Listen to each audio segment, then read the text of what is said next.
Hello everyone, this is my first time doing this sort of thing, so just bear with me.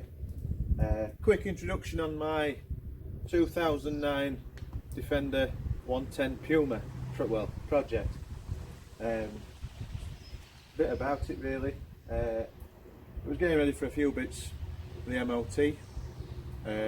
Common clutch problem, that was rattling. So what I've decided to do, it was a basic standard Puma, no electric windows, nothing like that. So what I've decided to do is sort the clutch out, be getting a better clutch. While I'm doing that, I'm doing the output shaft. I've actually just done the rear half shafts, so I'll go into them in another video. But while the engine's out, I'm going to turn it into a top spec Defender with air conditioning, electric windows, etc, etc. Bit about me. Originally I've never done any sort of videoing, anything like that, but with this and a couple of other projects I've done, a couple of people have said, why don't we start doing video logs and then share it for other people to see. So why not? Let's have a go. So what I've thought about doing is, when I'm obviously working on it, changing parts, etc, I'll try and do like a step-by-step guide on my way of doing things. Obviously people might not think it's the right way, but you know, and obviously the things I run into while I'm doing this.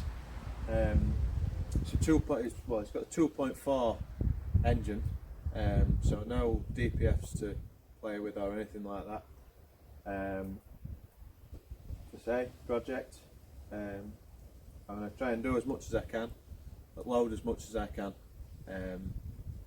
Obviously today it's raining, so I wanted to do some chassis work, so I pulled it outside yesterday so I could crack on, and it rains, so that's about right for England.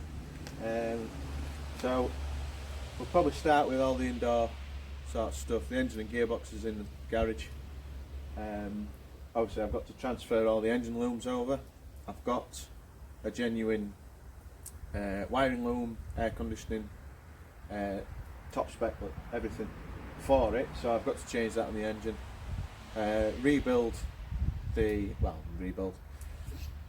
Swap the output shafts over, new clutch, crankshaft seal while it's out. So I'm going to put a bit of a guide together in case anybody fancies doing it themselves. Unfortunately, you know, I've already took the engine and gearbox out before I even thought about doing like a video log about it. So you do join me near enough halfway through it, but there's a lot more stuff to do, and I'll be doing other projects after I've started this one anyway.